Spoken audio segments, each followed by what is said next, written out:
G'day everyone, welcome to Marc and Car's Porsche Talk, the podcast where we talk about all things Porsche.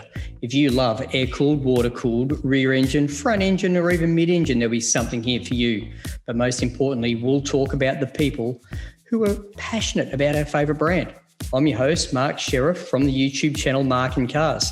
Thanks for taking the time to support this channel and feel free to share any input, suggestions and ideas through comments, reviews, or even boring old email. You'll find me on most social media platforms as Marc and Cars. Quickly before we get into it today, special thank you to channel sponsors, Bowden's Own Australian-made premium car care products. I use them, love them, and you will too. Available at most auto stores here in Australia or online. Just Google Bowden's Own. Also, Rec Watches. Rec are a Danish watch company that design and manufacture watches with an automotive theme.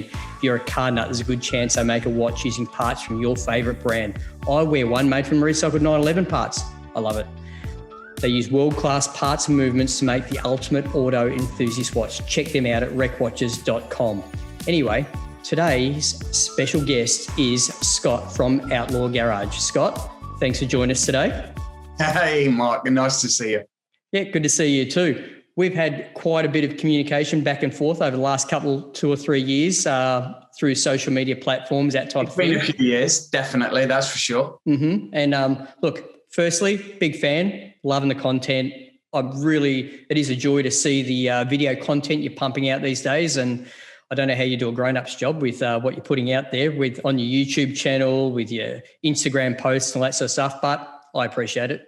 It's a bit of a mix, and I think I just tend to focus on turning up to places that I enjoy, try and crank out and churn a video at the same time and then spit it out as quickly as possible. Oh, fantastic. Look, dramatic as that seems. I'm sure that you enjoy just meeting the people who you get to and the enthusiasts who own the cars that you get to touch and feel and admire.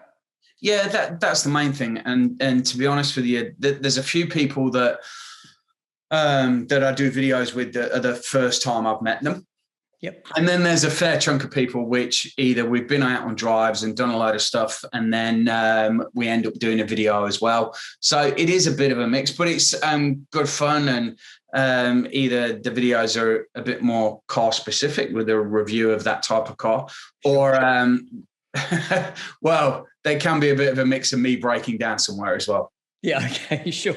Yeah, there has been many of those. It is a consistent theme. There's no doubt about that. Yeah. I don't know if it's you tampering with your cars after you've paid someone who knows what they're doing, touching them, or if you just haven't found the right people yet. There's been a bit of, to be honest with you, it's a bit of every now and again we've bought a bit of a lemon. Yeah, okay, right. I think the Volkswagen bread van that we've got, it must have literally done 20 minutes worth of driving before it needed a new engine. And it wasn't very long after that before it needed a new gearbox as well. So there have been a few lemons, and I guess with being overseas for a little while and kind of wandering around, a few cars kind of get parked for a little bit, and the Outlaw 5.6 is one of those. Mm-hmm. So it probably only did, one used to take it out and about a fair bit, but probably did 1,000 kilometers in about 5 years, which, to be honest with you, isn't, a car needs a good break in after that. And look, regardless, even if, my car does get driven semi-regularly, my 356, and it doesn't like me if I don't start it up weekly. They just run better if you use them. And especially now, like when I've done, when I might bang 500 kilometers or 1,000 kilometers away on a weekend, and it was only used to doing that in 5 years. Yeah. There's just a few little bits that they sound quite dramatic at the time, and they may stop you and you require then a tow truck, but they're not big fixes. So it is just a bit of a breaking in and running in process again with some of them. And look, just for the listeners, we're talking about your Outlaw 356 project that you built over a period of time. Here in Perth, I understand a lot of the work was done. I actually bought the car in Melbourne. Yeah. Through Greg, who's a bit of a local celebrity here in Melbourne when it comes to 356s. I don't think there are many 356s floating around Melbourne which Greg hasn't sold or owned at some point. I'd say that's nationally, not just in Melbourne. Greg is an Australian icon always with his bottle of Coke and his cigarette. Yeah. Bless him. So I bought it off him. I must have had it nearly 9 years now. Okay. And it didn't come with an engine. The gearbox, someone had kind of pulled it apart in the gearbox. They'd done like a half left-hand drive to right-hand drive conversion. So it was originally a US car. Is it a T5 or a T6? T5. Yeah, okay. Same as mine, yeah. Yeah. The interior was kind of ratty, and they'd kind of half stripped the paint on probably the rear quarter, and then that was about it. Sure. So you definitely bought a project knowing you had a big job ahead of you. Yeah. Because I was actually looking for a driver's car originally. However, bumping into Greg and then trying a couple of 356s around, I was like, no, I'd rather build my own. Yeah, fair enough. So. And I think, a lot of the teething issues that are becoming quite evident in these drives you're doing now, you're back in Melbourne with that car, are essentially because that project never really got shaken out and developed properly after completion, did it? It's right now you're still doing that part of that project, it looks like. And look, when we did shake it down, we probably didn't do the right process as well, because it went round the racetrack at Vala on running in oil, which probably wasn't the best thing to do. Sure. But I'd flown in from Qatar. I was only literally here in Australia for like 2-3 days with the car, and I was like, well, I'm probably not going to see it for a few years. If it needs a bit of a repair afterwards, then we'll figure it out then. So I was like, well, bugger it. Let's take it out on track. Yeah, good one. So just while we're talking about your cars, you mentioned earlier the bread van. Look, I'm sure any listeners of this podcast or viewers of the video version of this podcast will be conscious of who you are, but the few internationals who listen to the podcast, tell us just about Outlaw Garage. What is it? What's behind it? What vehicles do you have? What have you done? Yeah, so it's a business run by myself and my partner in Perth, Wayne. I was about to say he's 50-50, but really Wayne's the majority of either the brains or the sensible part of the operation behind it. The garage was really formed by the fact of we bought a few cars and storage was costing a fortune. Sure. So, you're paying in Australia $200, $250 storage per month per car. Perhaps. Perhaps. And I don't know what it's like in Perth at the moment, but you can pay a mortgage on a warehouse for $900 a month, and you can fit as many cars in there as you like. So that became the most sensible option. And at the time, I probably had a lot more Volkswagens than Porsches. So I had the Outlaw 356, but I had a few old split screens floating around, an oval Beetle, and a collection of probably air cooled cars. But then I guess the problem is then you get space. So you need to fill it. So cars breed, and then you collect another portion of cars in there. So we've had old Minis in there. There was a 924 that we've recently moved on. An old Tempo Matador. Really? Yeah. It's a right-hand drive one. It's she's a little bit rusty. Like if you walk past her, you're going to want a tetanus shot. Yeah, like she is rusty. She used to be in Fremantle in an old brickyard. I think they used to run a fair few of them in there. So the plan is to get that restored. Just recently taken the cab off the chassis, because they're a cab over engine over probably a 25, 36 horsepower Volkswagen engine. They weren't very powerful. Mm-hmm. So once you take the cab off, there's not a lot left underneath. It's just running gear and an engine. Particularly if it's rusty. Yeah. Oh, yeah. It's really rusty. Yeah. Okay. And then we've got a 1952 split screen Beetle that's got a 36 horsepower and a little Judson supercharger on it. Yeah. And then an oval Beetle, which has got, I think it's either a 21cc or a 2.2 cc motor. Yeah, nice. With a turbo on it, and it's wired for a NOS kit, and it's got a NOS bottle with it, which I don't know why you would ever need that, but that's what it's got. Yeah, sure. What colour is that one? That's matte black, but it is. Of course, it is. Yeah, it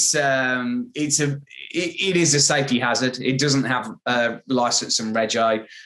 It'd be very lucky to get it. For good reason, by the sounds of it. Yeah. It's a death trap. Absolutely. There's no airbags, no power steering. It's on a narrow beam. It's got really skinny front tyres. So if you wanted to turn, like, you may as well just get in the coffin yourself. Yeah. And then we've got a couple of 911s as well. So I've got 78 911 SC Targ. It's a left-hand drive car because we're obviously in the Middle East, Dubai for a little while, but a rest of the world car. Yes. So it's not a US emissions restricted car. And then bless her, we've got a 1985 rest of the world Porsche 930. Oh, lovely. So that one's been fairly prevalent on your YouTube channel prior to migrating back to Australia?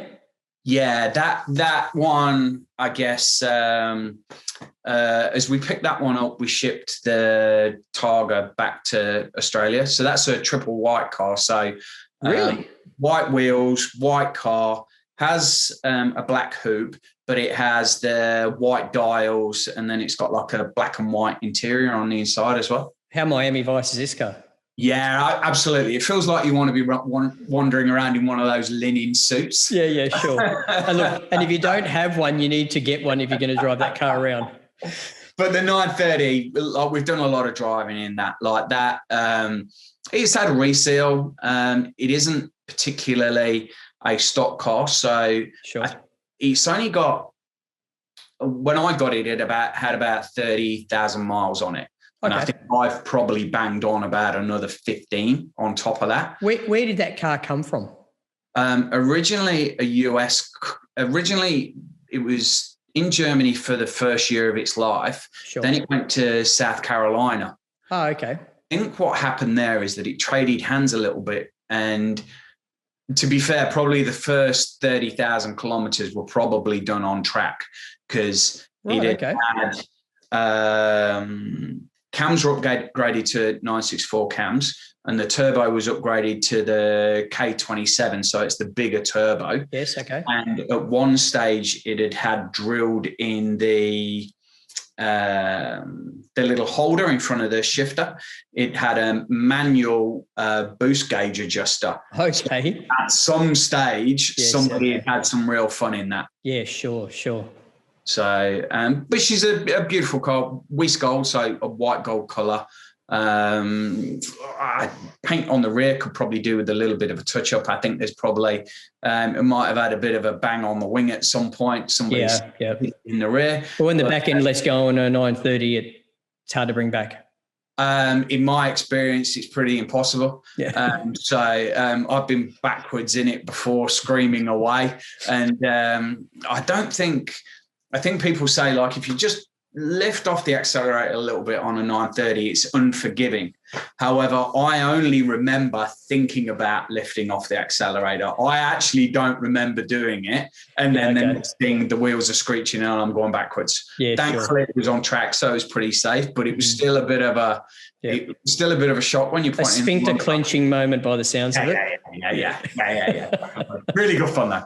Yeah, look, and let's face it, it's the only reason you buy a 930.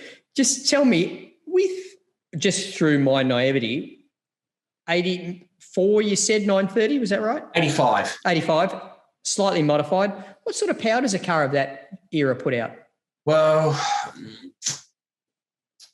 originally they were meant to be 295 horsepower. Sure. I think because this one has got some of its horses will get a little bit old over the years, so she won't be 295. But I think with the modifications, it's the 300 at the wheels type car, do you think? Yeah, I think so. And it's got so the CDI on it went at some point. I think the coil had sucked in some moisture from the air in Dubai, and the coil just didn't blow it. It actually blew the CDI off as well. Damn, if I can backpedal there a sec, did you say the moisture in the air in Dubai, is that like that one day of the year that it has any? It gets really humid. Does it? Okay. I've only ever been there where it's just like it's sucking the moisture out of your body, you know? Because you're so close to the ocean, like it sucks in that. Sure. So in the day, it can be reasonably good. And then at night, like at 6 o'clock when the sun starts. Swamp, is it? Oh, God, it's horrible.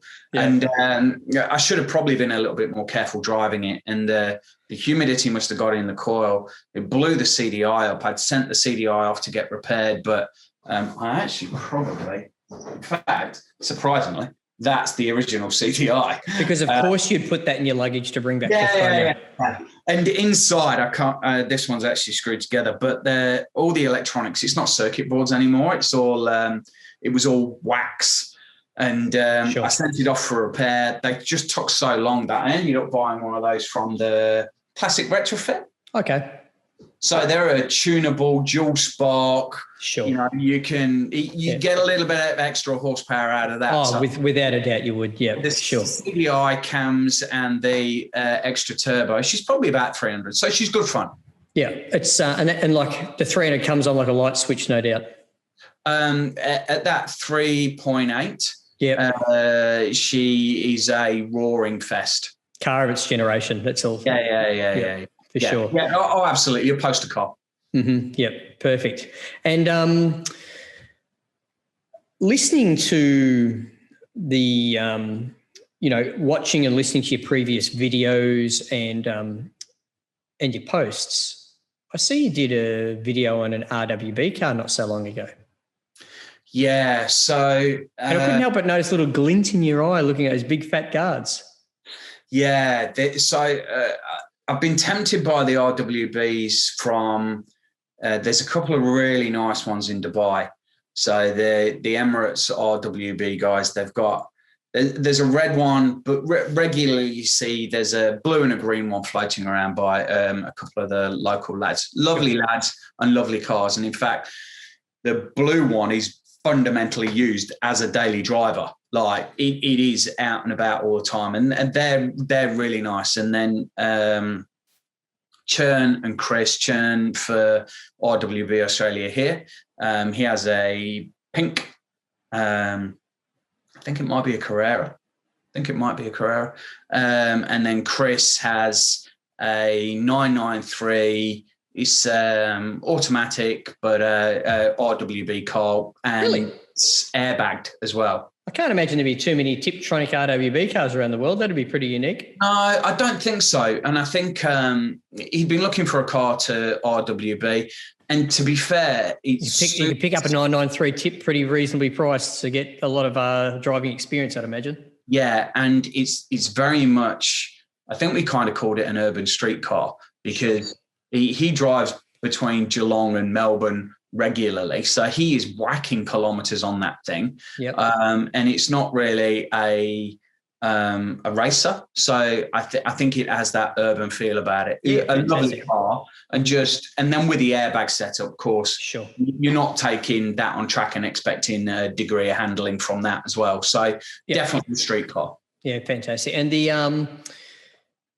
I did a video about 18 months ago, 2 years ago, on an RWB Targa, SC Targa RWB car here in Perth.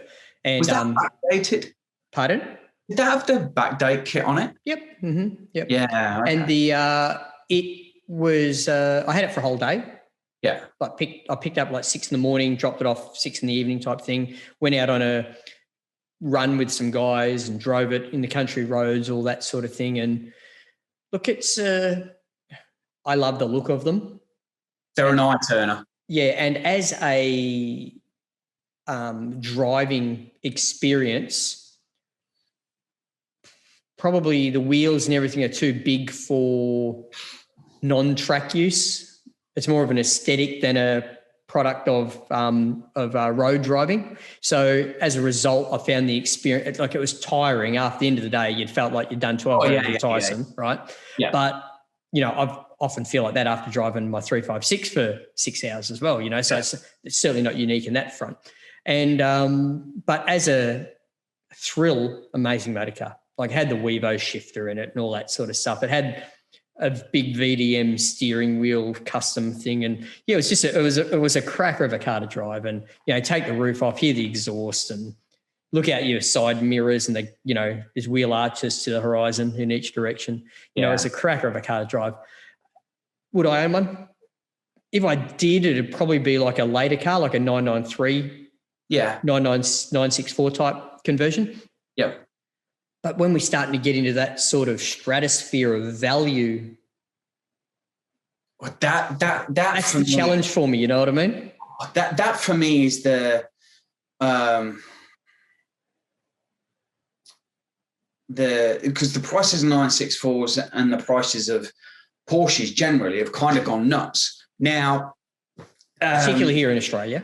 Yeah, if I had, for instance, a 911 SC that I probably didn't pay very much for, when nobody really kind of wanted them, then I would potentially think of RW being a car. Because if you had a $40,000 coupe sitting in the shed. Yeah, because I'm not cutting up $100,000 car, look, I don't know how much an RWB build costs, but I can't imagine with the work you'd need to do to the car to get it to be RWB, to give the car its, you know, due, you'd have to be into it for another 150 over and above that, wouldn't you?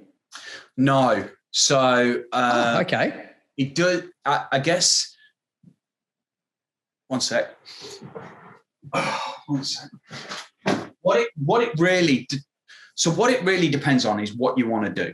Of course. So there's a number of prices with the kit. So if you want to do a back date, then you probably pay a little bit more, because you got to pay for the long hood, long bonnet at the front, and all of that. And there's a little bit more work in it.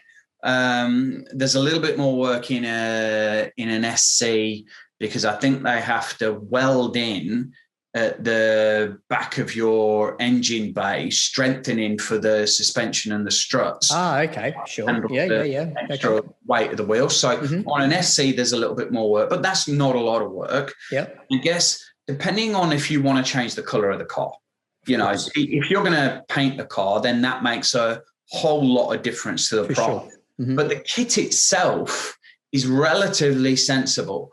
So, you know, you're probably looking relative being the optimum.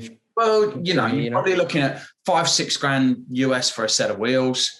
Your suspension kit is going to be another, $6,000 on top of that. Comparable amounts of the wheels, yeah, I'd imagine, yeah. And then really the kit on top of it, by the time you paid for the wheels and the suspension, isn't an astronomical amount on top. Oh, okay, that's interesting.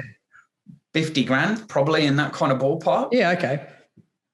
And then there is that thought of, you know, I think an SC is an interesting car to do it on, because historically they've been considered to be underpowered. You've got that, is it the normal 5 gearbox in it, which can be, it's a little bit notchy, to be fair to it. And, on the 915 gearboxes, pretty much because there's so many of them and the cars are of the age they are, most that you get into, if they haven't been rebuilt, they need it now.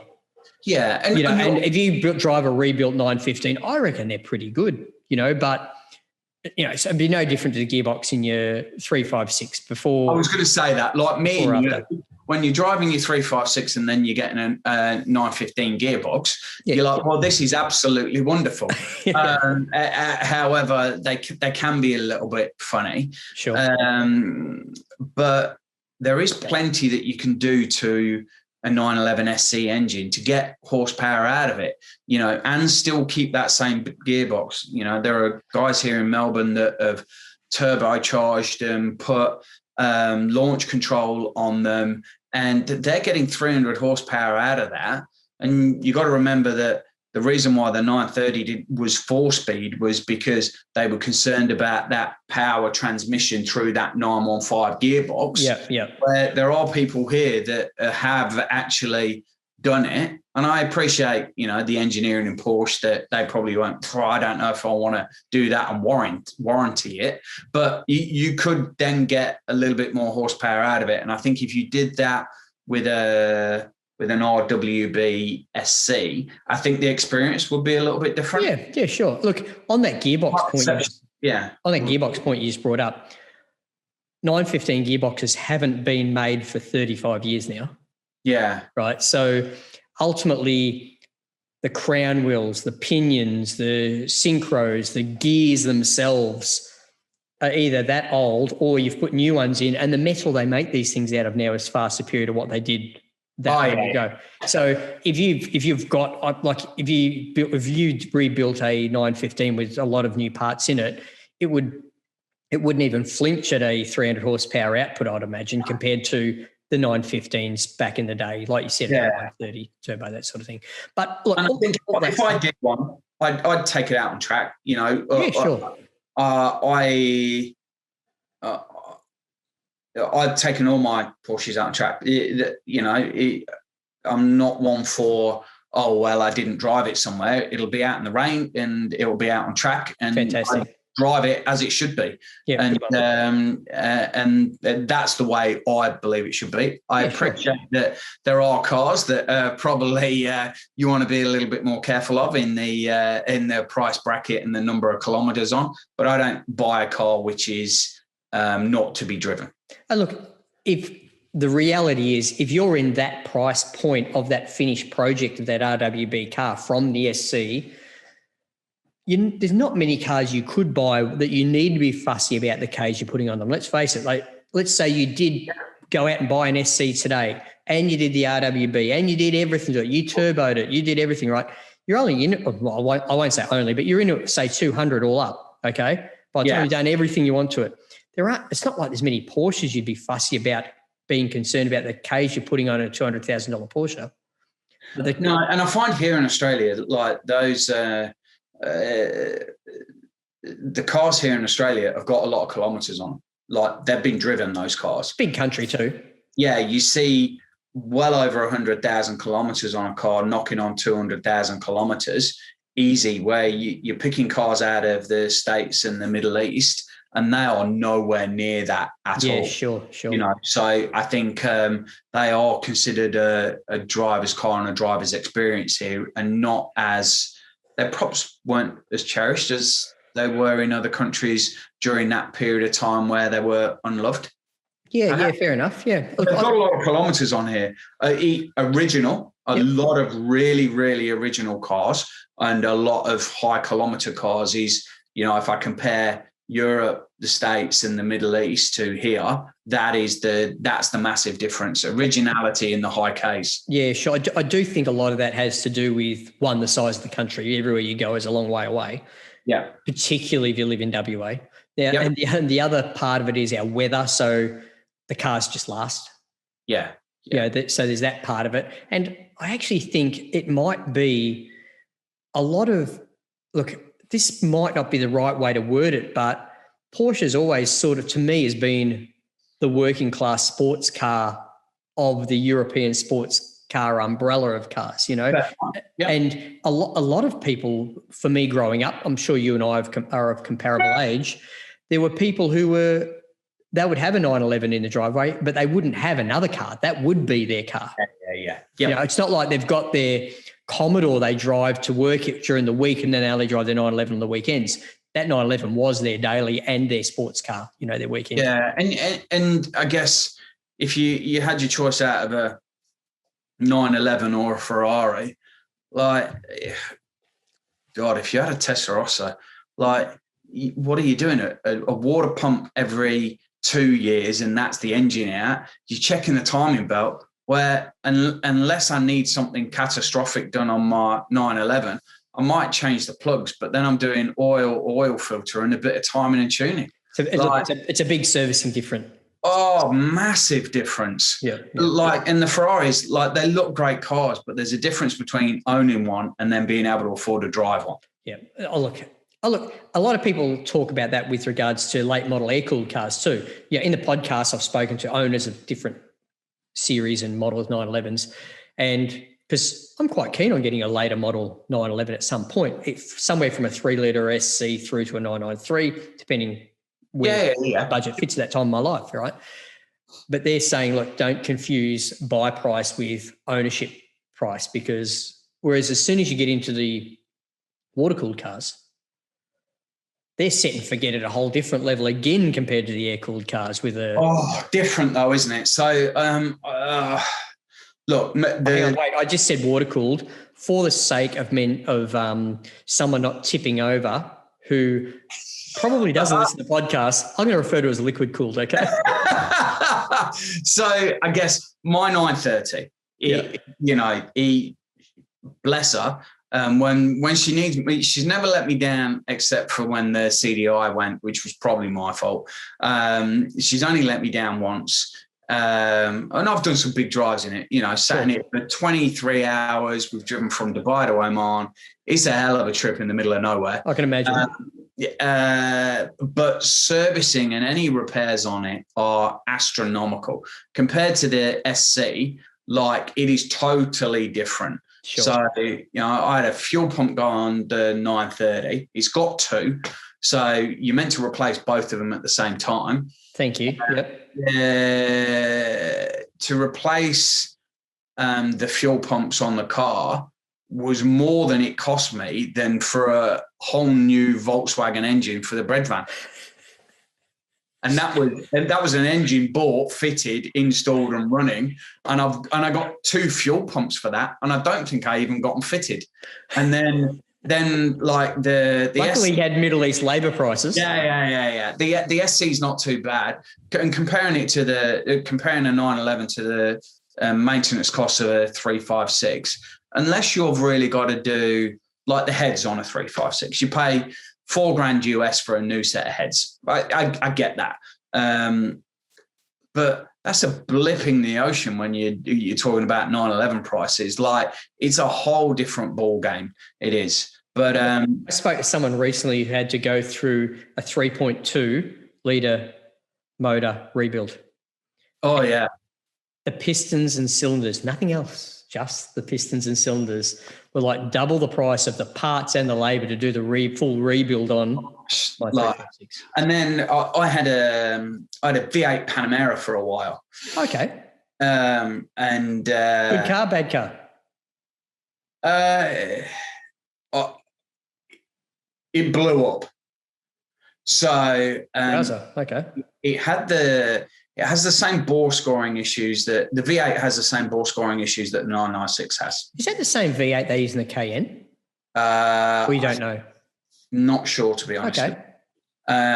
But one day it was fine, and then the next day it needed a new engine, and it had probably done 80,000 kilometers. Thankfully, it was still under warranty. Sure, it was a Panamera and not a BMW we're talking about? No, definitely a Panamera. and when that went belly up, it was catastrophic. Yeah, and that's like, I'm never in a position to bag 996s. I'm a big fan of 996s. My dad has one, never had any problems with it. His IMS is great. Like, there are some horror stories which aren't really true. Yeah. But at least with an IMS, you can kind of inspect it. You know what's going on. With bore scoring, it's that ticking time bomb for me, which having had an engine go cactus and need replacing and throwing away, I'm always... It's something that probably keep me awake at night. Yeah, okay. Yeah, fair enough. You get that second generation 997 and then you don't really have that kind of problem. But even so, like, some of the here we go. Here's horror stories galore. Friend had hang on, I'm just going to interrupt you. Listeners, we're not trying to put you off buying Porsches, please, all right? A friend had I think it was the Gen 1 GT3 RS, and he just completed his 1,000 kilometers. You're talking about 996 here?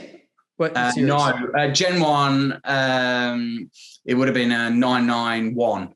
Yeah. The one that like putting glitter in its oil. Yep. Oh, yeah. Well, the piston decided that it just didn't want to be inside the engine.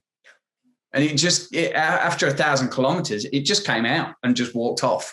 Got a replacement engine, and the next engine did the same thing. Oh, wowza. I haven't heard of anyone having 2 engine problems. Yeah, 2 engine problems, and Porsche took the car off him for that. Friends have had PDK boxes done, but they do a lot of racing and driving with the cars. But you still expect, I guess they absolutely.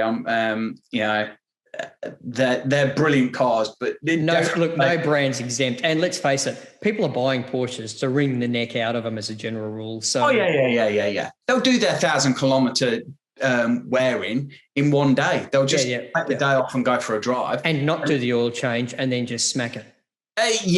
These guys were pretty good. It went in for its oil change. Next day it's on track, and you do get every company I guess has a bit of a Friday afternoon car, but bless it, you got your 356 in the background. They are a gem to maintain compared to a 911. In fact, I think I had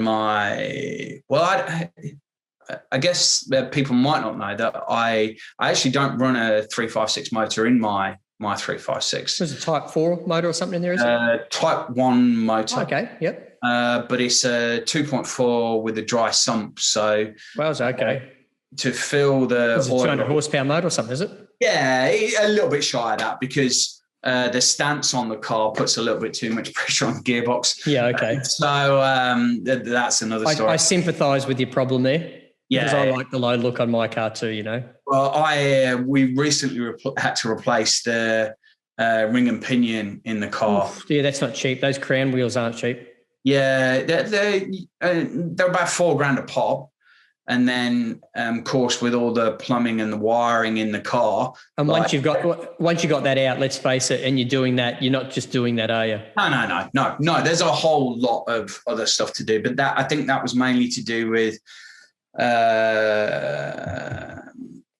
too much short shifter on the car, stance on the car, and I think I may have actually bought the original ring and pinion from. I don't know if I got it from the Samba or somewhere secondhand. Okay. It may have. It didn't come with the motor when you had it? No, it didn't. No, the whole thing needed. Yeah, okay.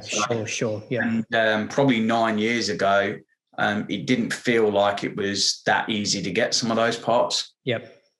There's actually a company up until only about 3 years ago, because I did a gearbox rebuild in my car. Oh, not me personally, but I had the gearbox rebuilt in my car. Yeah, okay. Maybe 4 years ago, right? And I was doing research, and for a while there's a company actually here in Australia that made crown wheels. Yeah, okay. And matching pinions, right? They were made in Australia for 356s, and it was just a family that gave up making them because people just didn't buy them anymore, So, but there are Australian-made options with a couple of ratio options as well. So if you want to track one, you get one, Yeah, the only problem I have with mine is that the gears are still set up as the original 356 ratios, except the first gear is strengthened, so it's a thicker plate. Sure. Because obviously with that horsepower, you drop the clutch and light the wheels up, which I've never done, but a less sensible driver would do. Mm-hmm. The plate would just shatter. So it has a strengthened, but what I would have preferred to do is probably make 3 a little bit longer and push 4 out a little bit, because at 100 kilometers an hour, it sits at about 3,200 revs. And I think my car must have different ratios, because on the highway I was sitting on, I reckon, about 2.5. Oh no, I'm well above that. Yep. Yeah. And there are other 356 zones. I don't know if my ratios are not standard or if theirs aren't, but I do know. That's interesting, that is. Yeah, well, you could spec your ratios when you bought them. Yeah. Okay, I'm sure you've seen gearboxes for sale for 356s, and they say they've got a BBAB or a BAAB or whatever, or the Speedsters had a different ratio as well, and Carreras had different ratios. But anyway, Yeah, there's a local guy who races his 356 quite a bit, Michael, who he's at like at 110 k's an hour on the GPS on his phone. He's at like 4,200. Yeah. So some sort of, but that's just the way his gearbox came in the car that he bought at that time. You know what I mean? And I guess depending on what tracks he's racing, that probably suits. That's what he said. Like he's changed his fourth because he doesn't use fourth in hardly any tracks here in WA. And he does it around the houses racing type thing. Pardon? Yeah, unless you were hitting the straight, I'd imagine you weren't in. You'd be second and third all the time. Yeah, of course. And look, that's like my car driving in the street. I've never get into fourth in my car driving around Perth unless I'm on the freeway. Yeah. I mean, it's just a second, third all day long, you know? No, and what it's nice on track, and probably the same with his 356 if he's racing it, and when we've had mine out on track, is that those higher revs really do help the engine keep cool as well. Yeah, sure. So you can be out on a couple of track sessions and my engine doesn't really get it doesn't really even get up to temperature. Really? Yeah. So the only problem, it keeps really cool because obviously we've got the ducts in the side window. Yeah, I've seen those. Yeah. All the way through. They go straight onto an oil cooler on the firewall, and then that's got a fan on it as well. And then, a 356 motor, very similar to a Volkswagen motor, probably carries about 2.5 litres worth of oil. Sure. Where mine carries 8. Yeah, okay. So oil volume and then airflow and circulation, I suspect here in Melbourne on a cold day, what I should be probably doing is you need some sort of bypass or some sort of thermostat by the sounds of it. Yeah. Just so that it covers it up and it gets to a reasonable temperature. Yeah. Look, here in Perth, obviously, it's a whole different kettle of fish compared to Melbourne with temperature. I've got a full flow oil system and filter, which pulls about another litre into the equation, a bit more. Which will make a massive difference. Yeah. And I've never had overheating problems here in Perth, and I do drive the car in summer, which, being here in the past can be challenging sometimes. 40-degree day, you know. And I've had my car out on days like that and it hasn't been overly problematic, And no problems in traffic, because that's what you normally find is in traffic, and that's the issue. I haven't really been caught out in traffic in those sorts of temperatures. I rarely drive the car during the week. If I do, it's in the evenings. It's not in heavy traffic or anything like that. Yeah, but I have fit one of the Precision Matters dipsticks, which has the temperature. It's got a thermometer in the end of it, and seems to be. I've tested it, so I do know it's accurate. And I do find that's for me. That's my go-to on hot days. I just open up the back, have a quick look, see what temperature's like, the oil, and it measures the oil temperature in the sump as well, not using the oil temperature gauge, which use it post oil cooler. So I've got an idea on where it sits, and it sits pretty good.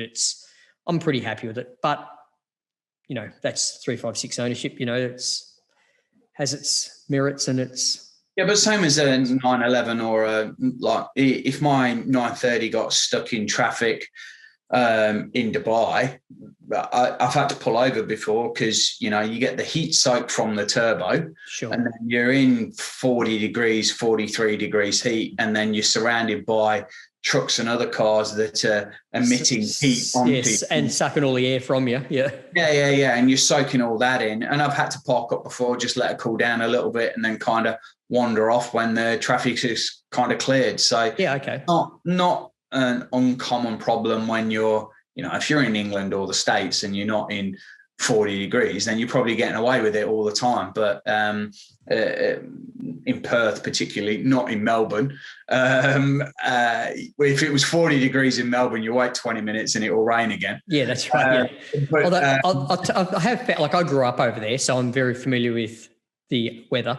And when it gets hot there, they don't do 35. They do 25 and 45.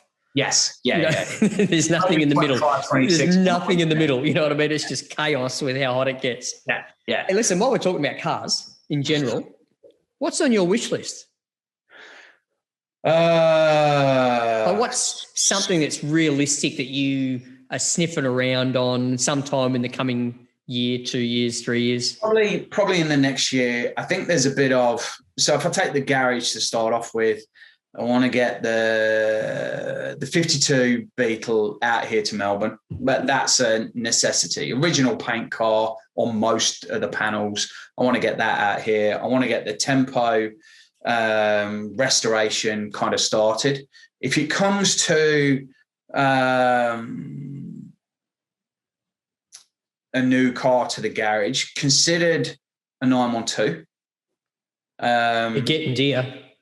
Yeah, but I've seen a friend in New South Wales who has he found a gem of a car, and he's going to turn that into a bit of an outlaw.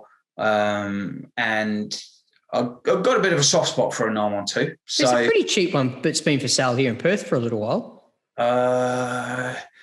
Yeah, but I still think they're pretty expensive here if you're trying to buy a left-hand drive car. I think they're too expensive. Look, and when I say that, it's not because of what they cost to fix. Don't get me wrong, right? No.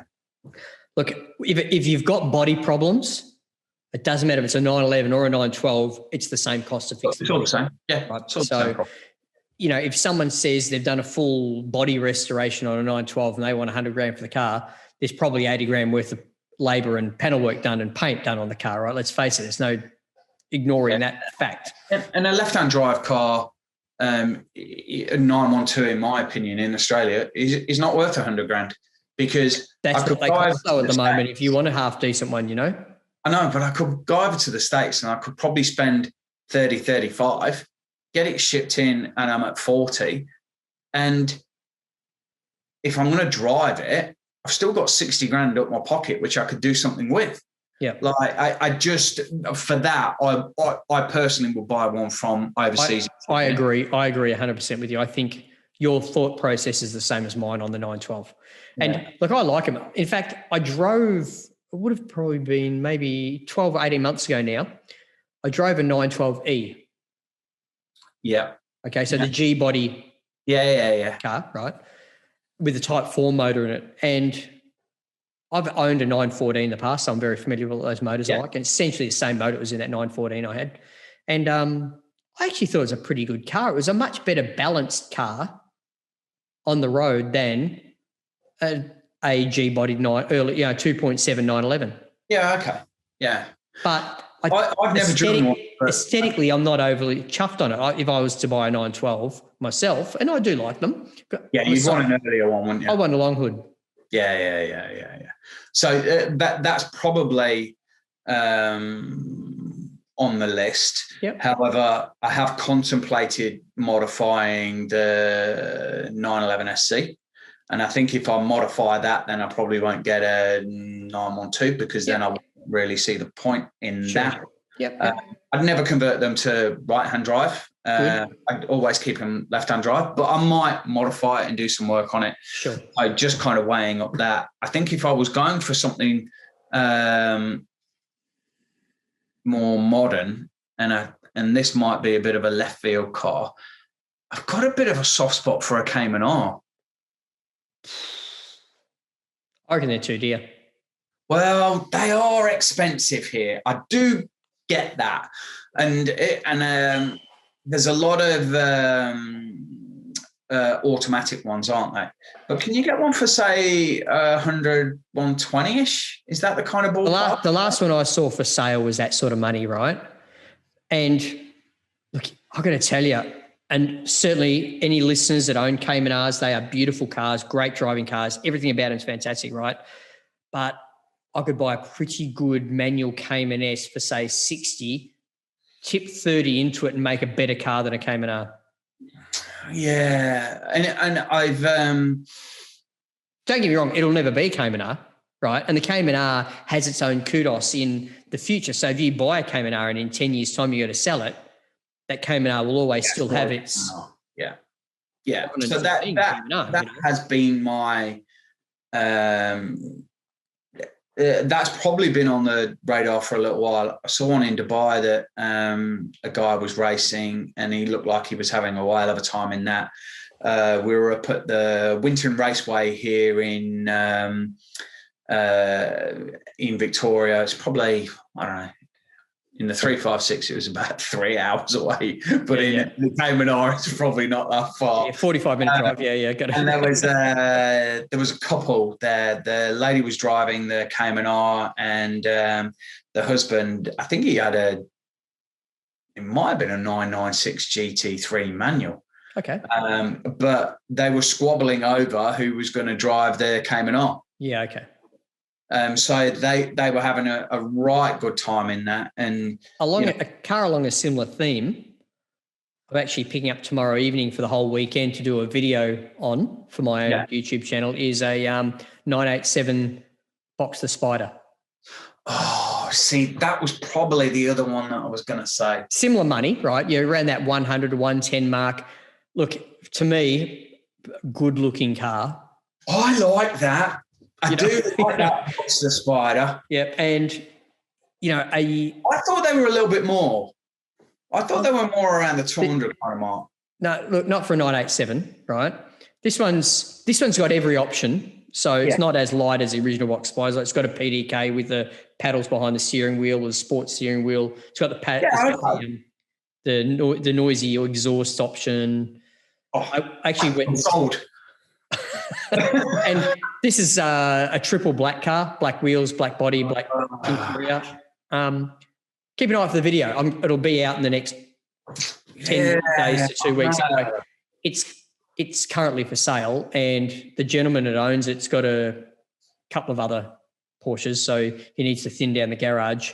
And his wife's been driving it, and she says it's too racy. And he reckons, I haven't driven it yet. I'll let you know in the coming few days. But he said it's not your typical Boxster, he says it's like driving a GT3. It's revs up fast. It revs down in Australia either.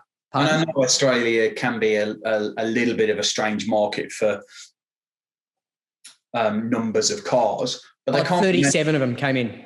Yeah, it's not a lot at all. No, not the 987. The new one, everyone raves about the new one because it's a GT product as well. It comes out of the, but that's also GT money. So, a new Boxster Spider, 4-litre car, they're about 218, weren't they? No, the current one, the 4-litre one that just came out. Yeah. The one I'm doing is a 2012. Yeah, but the new one's about 218. So I thought, and then hang on, you talk about 218,000? Yeah. Oh yeah, but plus, I'm sure you've gone on the configurator before. Yeah, so I have played with that. So what's the price of the other one? 110. About 120, 110. Yeah. So you're paying just over double. Double. Double with options. Let's face it. I was going to say 100 grand because 100,000 sounds slightly better than double. Okay. In my mind, that equated to that was a better deal. Yeah. In your head, how you justify it to yourself, is that what you're talking about? Yeah. Okay. But both very good-looking cars, in my opinion. Like one of them is a GT product, though, isn't it? That's the difference. And like Jerry Seinfeld recently said on a podcast I listened to on the weekend, he's got both. And he's selling the old one because the old one wasn't a GT product. He said the old one sounds better, the old one drives better, but it wasn't signed off by Andy Pruniger. Yeah, and I know there can be a bit of a pain that you've got to manually put the roof up, but if you've lived with an old air-cooled car or a 356, everything's manual. We went through this process. If you had done it more than, say, 3 times in your life by putting the roof up or taking it down, if you told me it was a 40-second job, I'll go, he. Yeah, and he talked me through it, and it was a 30-second job. Yeah, with my Targa, and admittedly it was in Dubai, but it's you'd still get rained on occasionally. Or if you want the aircon to work, for that potent breath of cool air that a Targa puts out. Yeah. Rappy aircon. it came out the sea container. I took the roof off, and when it went back into a sea container to ship it back to Perth, the roof went back on again. Yeah, otherwise, it was just permanently under the bed. Yeah, and look, if you bought a Boxster Spider with the performance sports exhaust, the PSE option, tell me, when would you have the roof up? Yeah. Never, would you? Yeah. And I know, I know perhaps on the wish list should be, what is it, the first gen of the 911 GTS, but they're an expensive car now. But I tend to swing towards that, Cayman-R, a Boxster Spider, an early 912, or just spending the money and modifying one of the 911s that I've already got. Yeah, sure. But strangely, none of the new 911s kind of fit into that ballpark. Yep. Like the 997s are nice. I think they've got a nice rear end. I think they're pretty good value at the moment too. Yep. The 996 prices are closing hard on 997s. Like there's not a lot of difference in price between the two anymore. No. And I think the 997 is a pretty car. A little manual Carrera in a 997 Gen 2. Probably a really, really nice car, to be perfectly honest with you. Yeah, but look, in Australia, that's a 120K car, right? 100 to 120, depending on the spec and condition you get the car in, obviously, right? When you look at what other cars you can buy, that falls into that Boxster Spider price point. That falls into the Cayman-R price point. That falls into the, so you're looking at a lot of different cars here that are all similar price, and compared to what you already have, whatever your circumstances are, it's pretty curious to how people decide where they want to put that money, and what type of car suits them.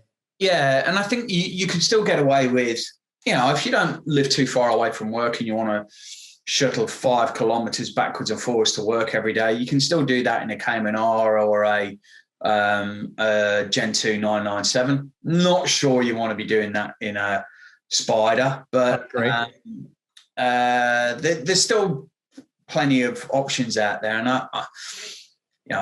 everybody knows, like the price of classic cars has just kind of gone nuts recently, and everybody's kind of. Did you see the results of that Shannon's auction last week? No, I didn't.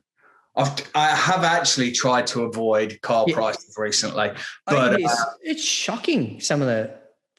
Oh yeah. There's a 928 S4. Yeah. Good cars, right? Lovely driving GT cars, all that sort of thing, right? Yeah. But they're not $82,000 cars, are they? How many kilometres did that have? And like what condition? Okay, firstly, did it come straight out of the factory? If it had 25 kilometres on it, right, is it still an $82,000 car? Oh, look, I think some collectors might argue yes, but I'm suspecting this didn't. Well, one did. Oh, really? Well, obviously they've paid for it, Yeah,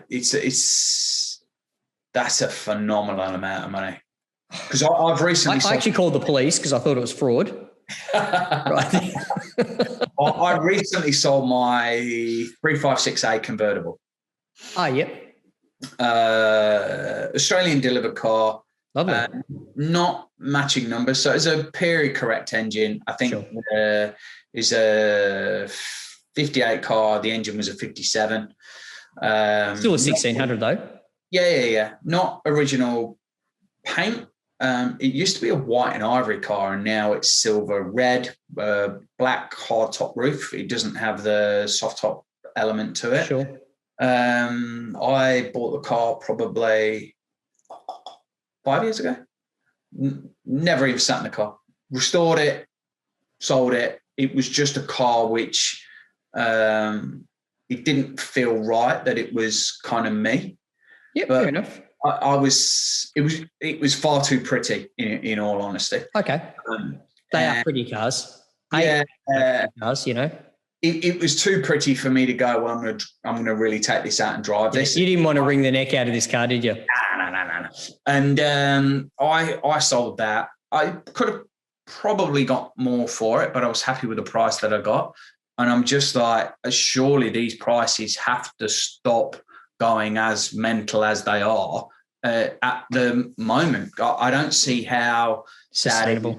Yeah. I don't. Well, you just have to look at 911 prices. Mediocre 911s are getting top quality 911 prices at the moment. What has historically been. So, like, yeah, I don't know. I'm almost in the market to buy a car at the moment, and like I feel like it wasn't that long ago I was looking at 996 manuals, S's for 30, 35 grand. I can't find one for less than 70 to 80 grand anymore. Yeah. I don't want to pay 70 to 80 grand for a car that is going to have 25-year-old car problems. Yeah, and I think the problem is that then... And they're not classics, No, people then go, well, do I jump in now because otherwise I'm going to miss out? But that is a real concern. Yeah. Fear of missing out, yep. Or do you hang on a little bit? And let the arse fall out of the market. Yeah, and I know we shouldn't mention the dreaded C19 word, but I wonder if people, especially in Australia when everything was kind of locked down, when you can't go anywhere, perhaps your respective partner doesn't mind you spending money on a car when you're promising to take them on holiday and things like that. But then when the world opens up and they want to go on a plane instead, off to somewhere, and you've got this money sat in the shed, well, and you're not driving it, perhaps all of a sudden that gets offloaded, and now it gets offloaded at a different price because the market gets flooded. Look, and the combination, also you got to remember money's cheap at the moment. Yeah. Like, really cheap. So if you want to go and loan the money to buy these things, if you're not using your own personal capital to do so, it's the cheapest it's ever been. So that's, you can afford to pay over the odds. However, you can, because house prices are going nuts, and this isn't a channel for financial advice. From two Porsche tragics, that own old busted up. I recommend you take money out of your house and you just spend as much money as you like on the bread van. That was a great investment. Yeah. Oh God. Yeah. I think that would be, I think you should probably call your bank manager up and just get straight on with that. But geez, at some point it kind of...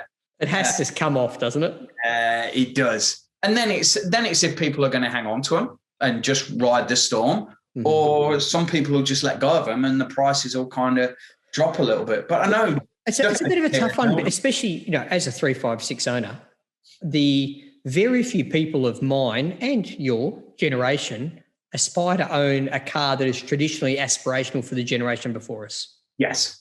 Okay? Those people are dropping off the perch right now.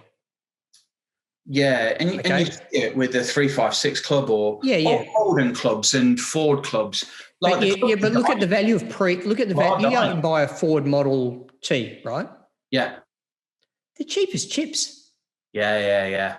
You go and buy an FJ Holden. They're cheap cars. Yeah. Because the young guys don't want them. Yeah. Or middle-aged men who are now coming to the point of financial freedom where they can afford to buy their aspirational car that they wanted when they were teens. That's now a VN Commodore. Yeah. Or a VL Commodore. It's not a FJ Holden or an EH Holden anymore. So the values of those cars have plateaued significantly just because demand for the product has significantly dropped. And then a Maloo sells for $1 million. Yeah, thank you, FIFOs. that is a Perth comment through and through. Anyway, we've talked a lot about cars in general tonight, and I think we've gone on for a while here. So, let's wind it up. It's been great talking to you anyway, Scott, tonight. I've really enjoyed it. Yeah, I hope you have as well. And yeah, been great. Yeah, and I've been meaning to have a chat with you for some time, just because we're back and forth a lot. And this podcasting's actually been a great opportunity for me to talk to people I have been in touch with over social media over the years, and it's been fantastic that, we've obviously got a common interest in, tragically overvalued, underpowered sports cars. And you being in the Melbourne Porsche scene, which I'm quite jealous of because the amount of video content you're able to access on any given day is pretty significant compared to... It's a busy little city, to be fair. Yep. Yeah. There is a difference. Yeah, for sure. But I'm still very grateful for the lifestyle I get to enjoy here. And anyway, so I'll share your channel details and everything below in the video and on the podcast details. And hopefully we'll get some great feedback from you and I just crapping on about Porsches. Yeah, and hopefully someone's got a cheap Cayman R or Spider that they can throw our way. Yeah, look, like I said, or two. Yeah. We can open a GoFundMe page if we haven't withdrawn equity from our house already. Yeah. For an Indonesian-made bread van. Yeah. Oh, that's a conversation for another day. That is. Hey, and let's have it because I want to talk to you about the replica early VW / Porsche cars. You know, the Liège Rome Liège cars they built. Oh yeah. I'd love to talk to you about your experience with that company, but let's do another podcast on it at some point in the future. Yeah. We'll just annoy people with our opinions. That's all we're here for, and that's all the only reason they listen. So thanks everyone for listening to the podcast this evening, and any comments, advice, facts are very welcome to this from what we've spoken about. Thanks very much for your time tonight, Scott. All right. See you later. Okay, bye-bye. Thanks, everyone.